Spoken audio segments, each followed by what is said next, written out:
Ooey gooey stretchy cheese, crunchy munchy crouton please, savory salty onion jam, all boiled in a ramekin. This peasant food has become royalty, despised by few, loved by many. Yes, all it takes is one quick glance to realize this cuisine comes from France. French cuisine can be summarized as cheese on bread, which translates to this recipe essentially being cheese on bread on soup. Starting with the base, get quite a many French onions. Oh no, but these are French Canadian onions, the most long-winded of all produce. Jean-Chrétien was the best. To get them to quiet down, you must shame them into silence about how long it's been since a Montreal Canadiens Stanley Cup win. But we are the most winning hockey team in NHL history. I mean, kind of, but with a big asterisk. You had exclusive recruitment rights until the first NHL draft in 1963, and there were significantly fewer teams during your win streaks.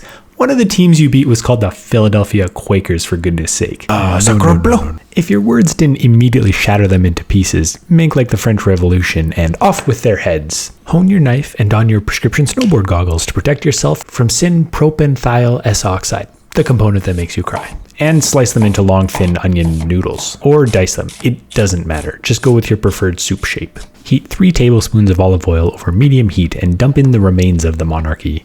Caramelization is the breakdown of sugars due to exposure to high temperatures, which results in a nutty flavor and brown color. Combustion is the exothermic breakdown of cell structure, which results in a bitter, charred flavor and black color. So only do the former to your onions for the next 20 minutes.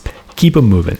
When the onions are soft and there's lots of fond built up on your cookware, add 2 tablespoons of flour, scrape down the cookware, and cook for a couple more minutes. In addition to bread and cheese, French cooking requires alcohol, so deglaze the pot with a cup of sherry and your mouth with a swig of beer. No need to rush here. Really let the alcohol imbibe and enjoy the process. The soup will taste richer and you won't care as much. Once the alcohol is cooked off, add 6 cups of stock. Beef is traditional. Right now you're relying on the stock to add body to your soup, but you can help by adding Worcestershire, fish, or soy sauce, or all 3. While the soup is simmering, grab some long skinny bread and cut into thick slices.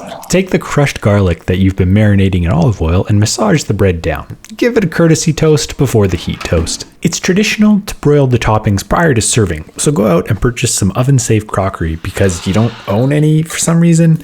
Ladle a healthy serving of soup into the bowl and top with cheese, shredded please. Nestle some of your croutons and bury in a shallow grave of cheddar. Broil for several dozen seconds until your preference on the melty to brownie scale is achieved. Salty and savory, crunchy and stretchy, liquid and solid. As much fun as the English and French poke at each other, would this nation be nearly as interesting as it is if the colonial conflicts it was founded on were not preserved? Could you imagine, instead of the heterogeneous combination of distinct sharp cheese, crisp bread, and savory stew, French onion soup as a melting pot of homogeneous bread gelatin? Anyway, just talking about soup. Bon appetit! Wow, I actually burned my mouth pretty bad. How is it that much hotter than regular soup?